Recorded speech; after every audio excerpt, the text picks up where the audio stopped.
Hi, love leaders. It's Dr. Shannon Roberts, your host for the Love Leading Podcast, where we discuss how to create connection in your most important relationship that God designed, bringing health and sometimes healing while deepening intimacy. Welcome to the show.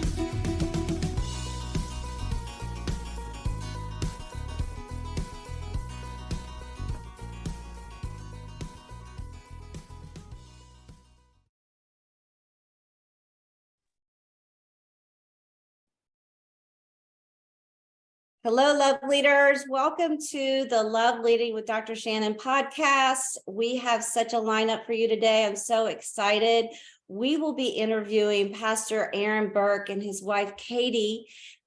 Katie and Aaron came to the Tampa Bay region almost 10 years ago, and they founded and started the Radiant Church community. It has grown exponentially in these past 10 years. They're working on their 8th campus opening across the Tampa Bay region in 2 different counties, and then also online. So that obviously is even a further campus of reach.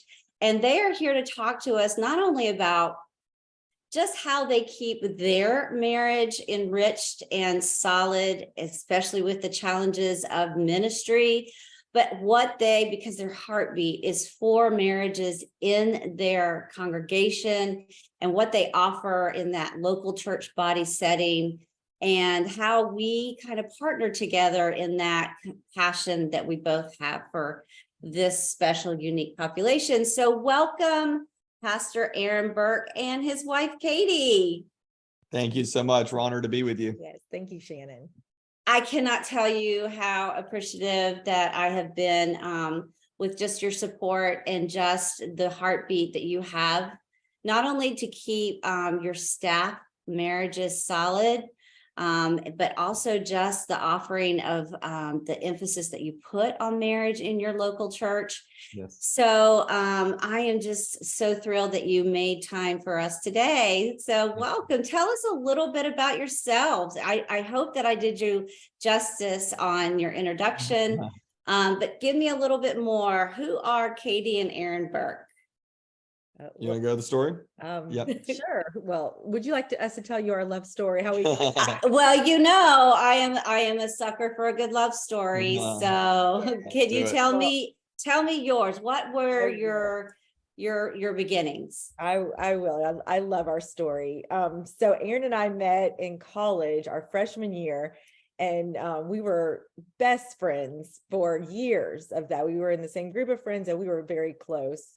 And we eventually got together after years and years. Will they or won't they? About that time, Aaron graduated and he moved to Sri Lanka. He was an overseas missionary at that time. Oh, We did long distance. I thought, we were going to get married when he came back. We got very serious through long distance. But he comes back and he's decided, I just want to change the world and you are slowing me down. So he abruptly ends things with me. And we were separated for 4 years, I think. 4 years, yep. 4 or 5 years. Yeah. And it was like a grieving thing for me. And I moved on though, eventually. So we were still friends. We still saw each other occasionally. And he comes about 4 or 5 years later, tells me he wants to talk to me. And he says, Katie, I've been praying and I really think you're supposed to be my wife. So at this point, I was like, I do not think this anymore at all. I have gone. This guy was crazy. He didn't know what he wanted. And I can trust his character, all this stuff. But I was like, well, Aaron, I will pray about this with you. So I did. I prayed and we both fasted for, what was it, a month? A month. Yep. I think, and prayed about it. And he comes back and we go out to dinner, and I still did not have any clarity at all for him. And at the dinner, he said, so basically, long story short, it was something I was praying for that I had never told anybody. And he said the exact thing to me that I had been praying to the Lord for separately. It was confirmation that could only have been the Lord. And I knew. Oh, wow. I was like, okay. I said, even though I'm struggling to feel this thing still, I'm going to follow the Lord. And I knew it was. So we got engaged 2 months later. And first time out of all those years we'd ever said we loved each other, because we're like, once we say it, we're going to back it up with a commitment and the covenant. And I love that. We got engaged and got married, and it has been following the Lord has been so good, because our feelings came on very strong then. Yes. Yeah. Got married in August of Aw, 2010. And I was a youth pastor in Pensacola. And so she moved up there, and so we were broke, and she just graduated nursing school. And so I was, barely making money up there. It was a crazy job and crazy life, but she moved up there, and we started our story together, and it's been awesome. And then we were there for a few years, and bought our first house. She got a job in nursing. Just everything was getting settled. Just had we had a little dog. Just had our first baby, and then God spoke to us and said, you're supposed to move. So we were praying about what that looks like. And we just had this, I don't know, it's something about, we were just on the same page. It was not my thing. It's not her thing. It was just, what do you feel like God's leading us? And we both felt like we were supposed to lead a church. We didn't know what that looked like. And then we both have very evangelistic, like, heart for lost people and the disenfranchised and those who have kind of given up on church and on God. And so we prayed about it, and we felt like the Lord wanted us to start a church. And then we wanted to be in a big city, and we want to be in Florida because we like Florida.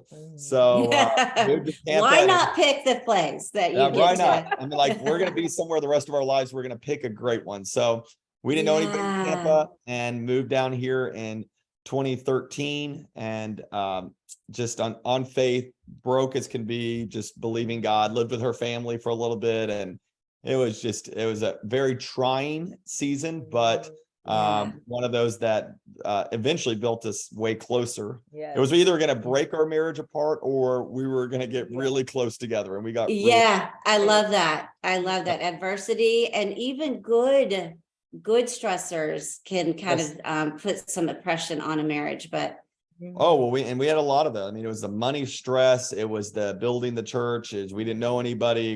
I was working like crazy. She was working to provide, because that was our only money. And so it was we didn't have a place to live. And then it was just a lot of very, very stressful season. But we recognized even the spiritual attack against our marriage. And so we made a point. Even I think it was right before the church launched. I think it was August. The church launched in September. We went on a week-long vacation, just us, to Martha's Vineyard. Wasn't it like that was that year? Like, we were so broke. We had no money. But we were like, no, we're gonna invest in our marriage. We're gonna get away.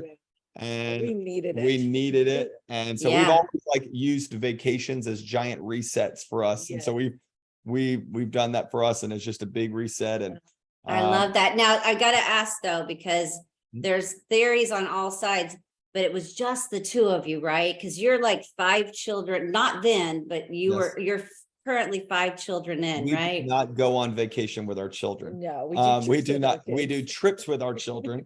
A vacation is Katie and I. So every year, Katie and I will go on a vacation, which is together alone. Oh, wow. We hear from couples, and they're like, yeah, we've never been away from our kids more than a day or two. We're yes. Not us. I think it was as soon as the baby was able to be handed off, we handed her off. And Katie's parents are amazing, and we've had amazing help like that. So and boy, you came back and you fastened your seatbelts.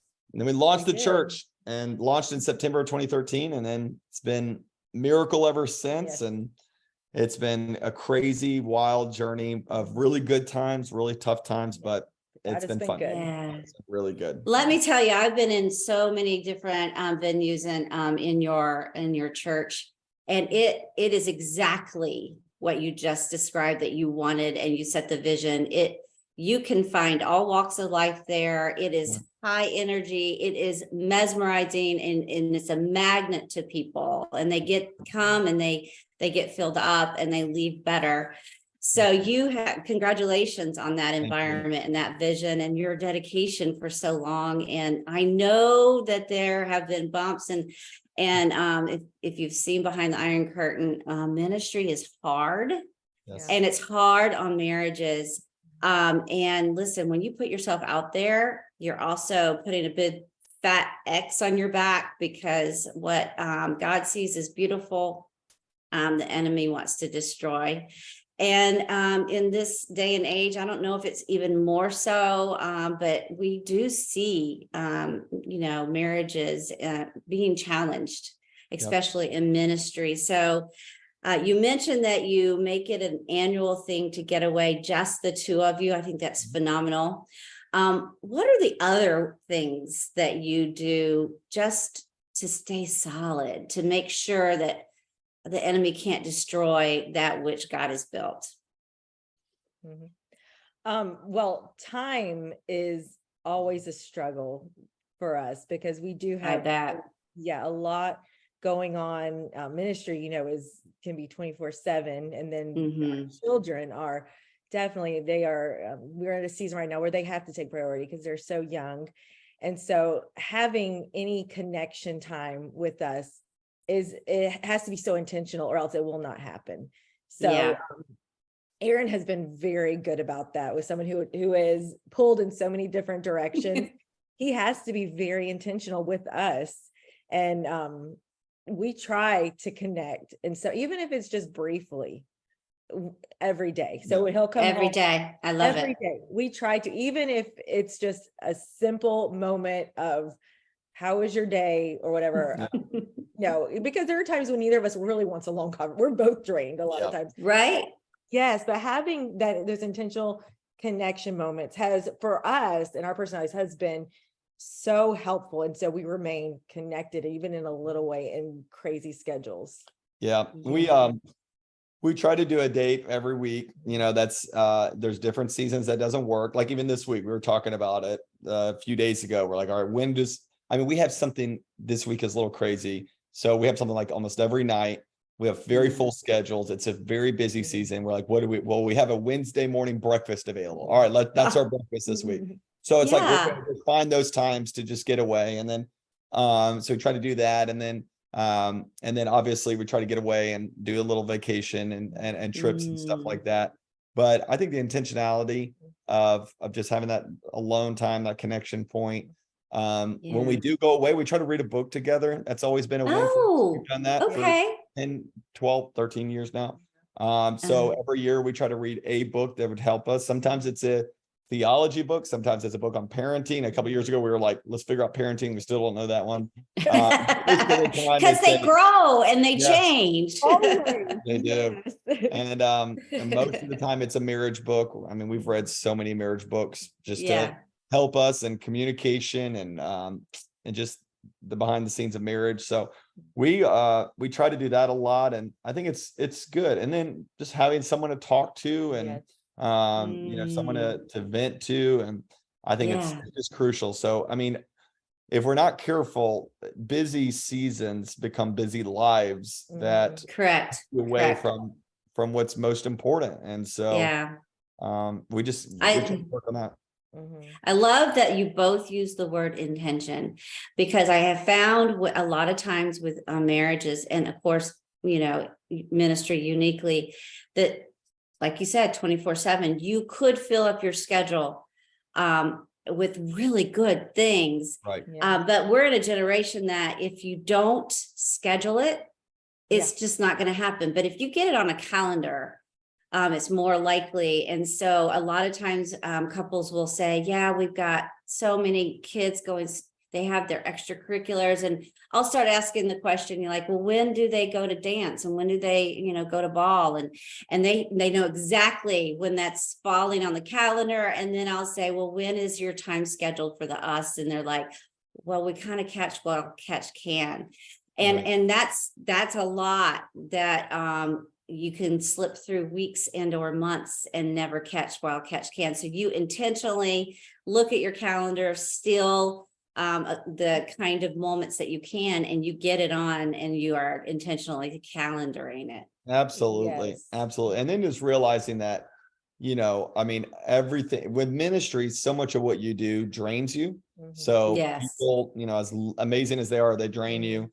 Parenting is pretty draining at all times. So that drains you.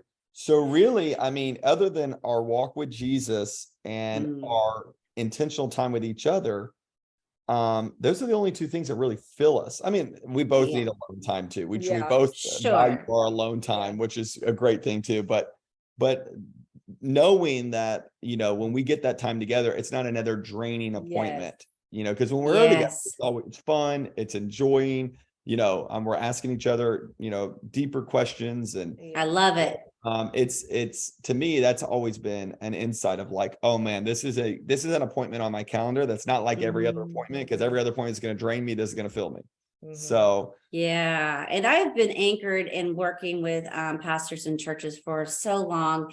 What's so impressive about what you do, Aaron, is that you make sure that the temperature of all of your staff members' marriages stays very strong and warm. Tell me a little bit about how you have that happen. Well, first of all, we require one-on-ones for all of our staff. So anybody that's a director, you have to do a one-on-one with your staff member. And one of the questions that's asked is, how's your marriage? I love it. Going? And so, and we've seen it happen. And we've sent people to you, like, we know, like, that if the marriage fails in ministry, it's just it's very hard to recover in the church world, in that world. And so we are intentional about trying to hit the problems ahead of time. And most of the time it is, most of the time the issue is not this person's having an affair or this person's looking at pornography. Most of the time it's, we're not communicating. We seem to be on different pages, right. There's a frustration. Our schedule's overcrowded and, they're feeling the tension of it. So we're navigating that all the time. We have at the front end before it gets to the, yeah. And that's why it's a weekly or at least every other week conversation, because it's not something that we can go, hey, the last 3 months, how's that marriage been? It's like, no, you gotta stay on top of it. Yeah. So we want to normalize the fact that sometimes you'll need extra help, because yes. there's almost a deceptiveness when you go into ministry that you need to have it all figured out. And if I'm having a struggle with this other person, then I might be disqualified. Correct. And so we have openly tried to say, it could be just a communication error. You might just need some extra tools in your tool belt, and that's okay. So we would rather you be honest with us ahead of time, just be truthful about what's going on. Yeah. It's normal to have conflict issues anytime you're with another person. So I absolutely love what you're saying, because a lot of times we don't feel like, especially as ministry leaders and or pastors, that we have permission to still bleed and it be safe. Right. Because there are concentric circles. This is our livelihood. This is, it's sometimes the calling and passion of our lives. So I love that you normalize that approach. I love it. So being a pastor of 7 to 8 to 9 different campuses, what are you seeing? I mean, we've come out of this season where there's a lot of isolation. We're back in full throttle. But what are you seeing as a pattern or a theme that you seem to kind of get a recurring occurrence on hearing from your couples in your congregation? I think I don't know if this is a new problem. It's a new problem for me, but but I've also only been doing this for 10 years. So maybe it's, but what I'm hearing is the issue that couples deal with is maybe the issue that we're all deal with for generations is self kills relationships. It's what I love this. Me. It's, and I mean, just when I deal with most marriage problems, all come back to the fact of we've got a self problem. We've got it's I want, I need, and those things aren't bad. They're not bad, but really a lot of it is, I mean, I had a call with a guy the other day, and this is, again, it's probably, I'm not a counselor. That's why we send people to professionals like you. But I mean, he called me and, I'm dealing with this with my spouse, this with my spouse, this with my spouse. And I was like, here's the solution. You die to yourself, you take up your cross, you follow Jesus, you suck it up. It's like, it's the basics. Now there's probably a way better way to walk people through that. But my reality is like, I know with Katie and I, our root issue when we fight or when we argue or whatever it is, it's most of the time it's self. Yeah. It's and I think if we can learn to get over ourselves, die to ourselves, and then really live in such a way that honors the Lord, we would resolve most things. And so much about society today is you do you, treat yourself, do whatever makes you feel good. And that's just so opposite of gospel. Gospel is so much, we lay down our lives, we take up our cross, we deny ourselves. So it's like, well, she's not treating me the way I want to. Well, you love her like Christ loved the church. That's what we do. So wow, I love this. And so I think it's probably terrible practical advice, but it's the reality is I just feel like there's a reoccurrence of just selfishness. Yes. Yeah, but in the Christian community, couples will approach their pastor before anybody else because they hold the position of pastorate so high of influence. And so no matter how you say it, Aaron, it goes a long, long, long way. So I love that. So tell me about, there's this level of intervention that most couples can take from you and your church and really build foundational stuff in their marriages and enrich. And we'll talk about the others later, but what do you offer in your church to keep those couples together? Well, we do a series every year. Yeah. So okay. On relationships, on marriage, and it's the most popular series we do all year long. You're kidding. You go to the top messages that have been preached at Radiant Church. Every single one of them is a relationship message. Yeah. People need relationship help. Yeah. So and I've even listened to those because I like to know what kind of churches are out there because I refer so many people because I do believe that the bridge is necessary for people to grow outside of professional counseling in a community. So, and you are practical and you are relevant. And I love that you give action steps. Yeah, try to. Yeah. We do a marriage conference. You just recently did the XO. We do. So we stream it in from another church. We have live teachings too with it, and people love it. I think, yes, I think the first line of defense for a lot of people is the minister. They go to them for help, but I think a lot of people don't even know how to ask. They don't realize that they have a problem. And so when we offer things like this and they just go to it, they'll send, there's light bulbs, and we see them all the time. People coming in and they're like, oh, I needed this. I didn't even know I did, so just providing those spaces. And then we provide lots of groups, a lot of them going through books and curriculum and, finding out how to do marriage better in community.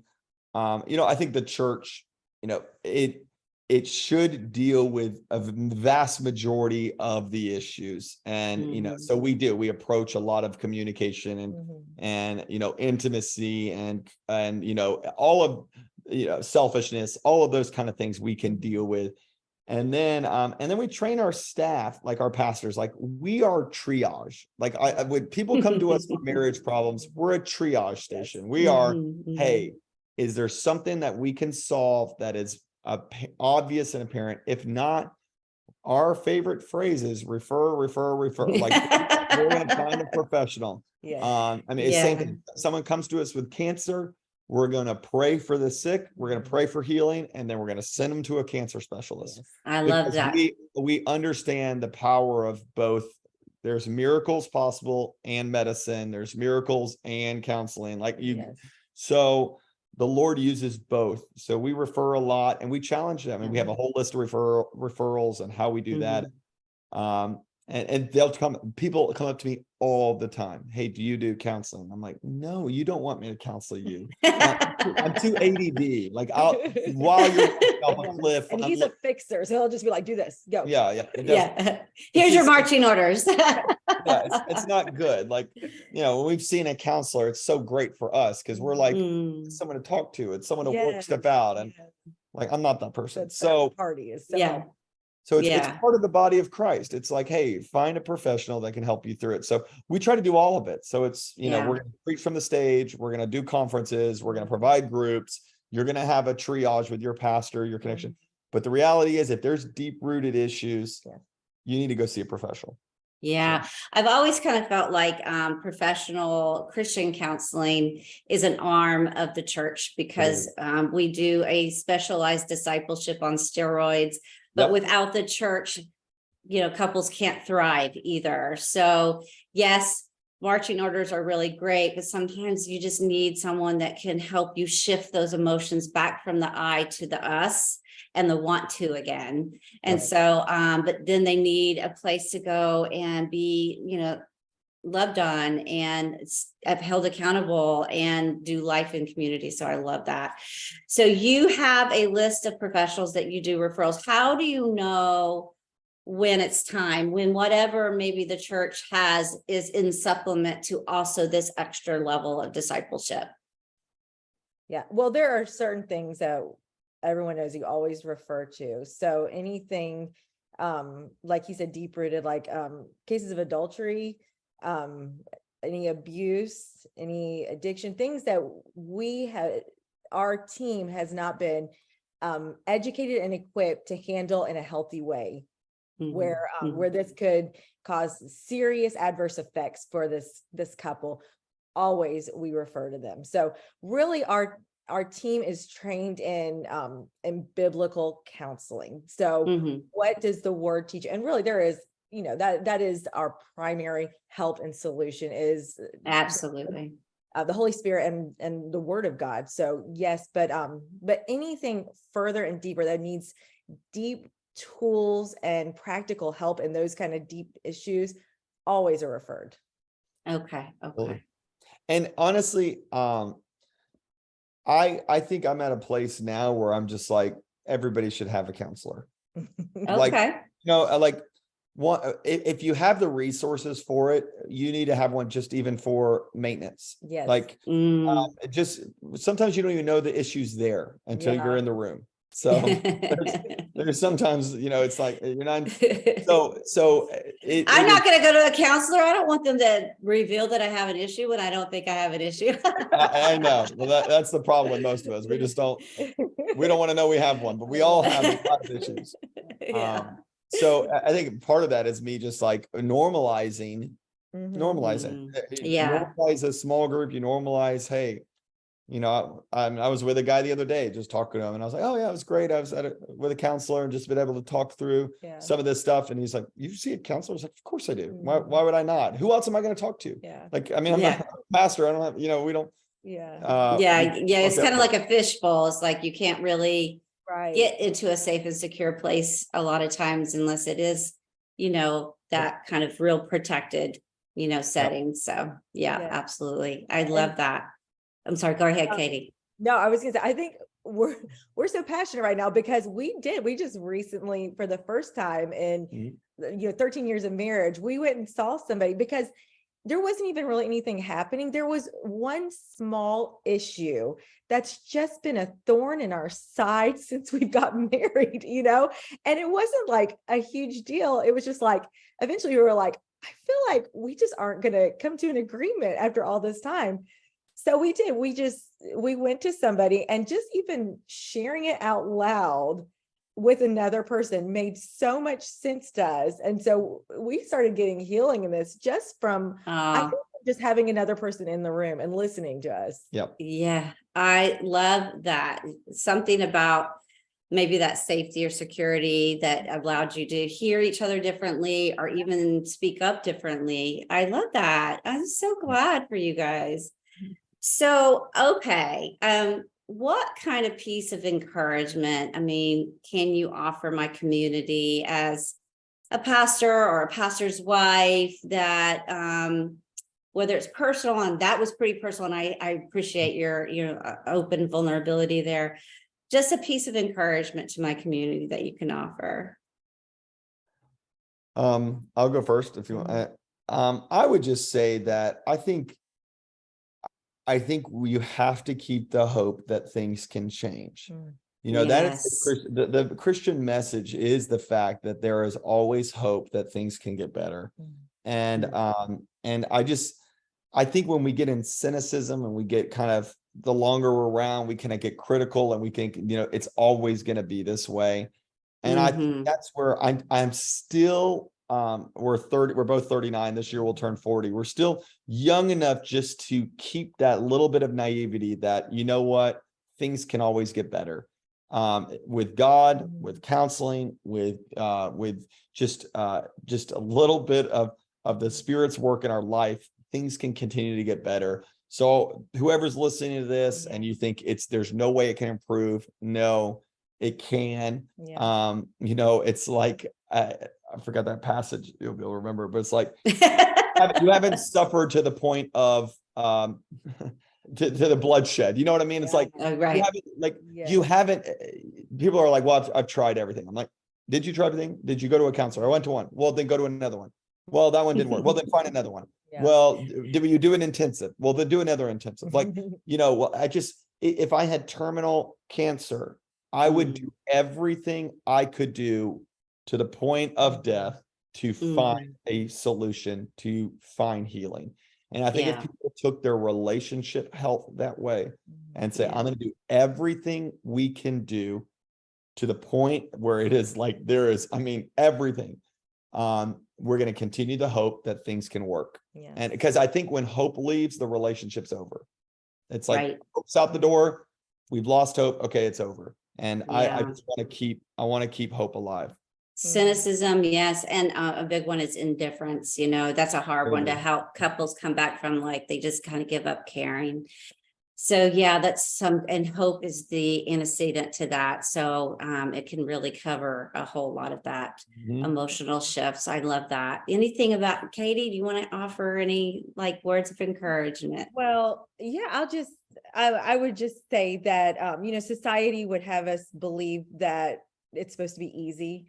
And the person we love, it's supposed to be always lovable, and our feelings should always be met in the way we expect them to. But we see in the way how God loves us, He knows, like, you know, we're not always easy, and yet still He loves us so well and so beautifully. And the passage I always go back to is Philippians 2, where you know, it talks about nothing out of selfish ambition, vain conceit, but consider others better than yourself. Better than yourself. The mindset of Christ, who made Himself nothing. And this is the way we are to love our spouse, is to empty ourselves and sacrificially love them, even when it's hard, and even really when we feel like they don't deserve it. We continue to lay down our lives in the way that He laid down His lives for us. And so I love that. That's so great. That's so great. Well, how can my community out there, the ones that are kind of still navigating the path of finding a church home, or, you know, just getting that groundedness through just a church body, tell me, how can they get involved at Radiant, even if outside the Tampa Bay area? What is this online community that you have? So we'd love to have you check it out. And we have campuses all over Tampa Bay and Hillsborough County, Pinellas County, and we're continually expanding as God opens doors. And you find out more information at weareradiant.com. So it's pretty easy, weareradiant.com. Pretty active on social media and on Instagram and TikTok and all those random places, which I know, right? can be very, very toxic, but also very helpful if you follow the right people. So That's right. we're on there, and we have an awesome online community. There's thousands of people that join from all over the United States. And so love to have you part of that thing. And if you're in town, come and join us in person. That'd be great. But it's a great experience. You know, I just think everybody needs to be part of a local church somewhere. And so if it's not Radiant, get involved somewhere. And your church will have issues. And if they don't have issues, as soon as you walk in the door, they've now got. They will. So everybody's got, because it's filled with a bunch of imperfect people. So don't look for a perfect church. Look for a church that you can get planted in, that you can serve in and commit to. And I think it'll make a difference in your life. Oh my gosh, that's such a good word. All right, love leaders, you heard that. I'm going to drop the website into the show notes so that you can check it out and go experience. We are Radiant, and one of the campuses are at least online. Thank you guys for being a part of the Love Leading podcast. It's always a pleasure to see and get to experience and talk with you guys. Thank you so much. Thank you. Absolutely.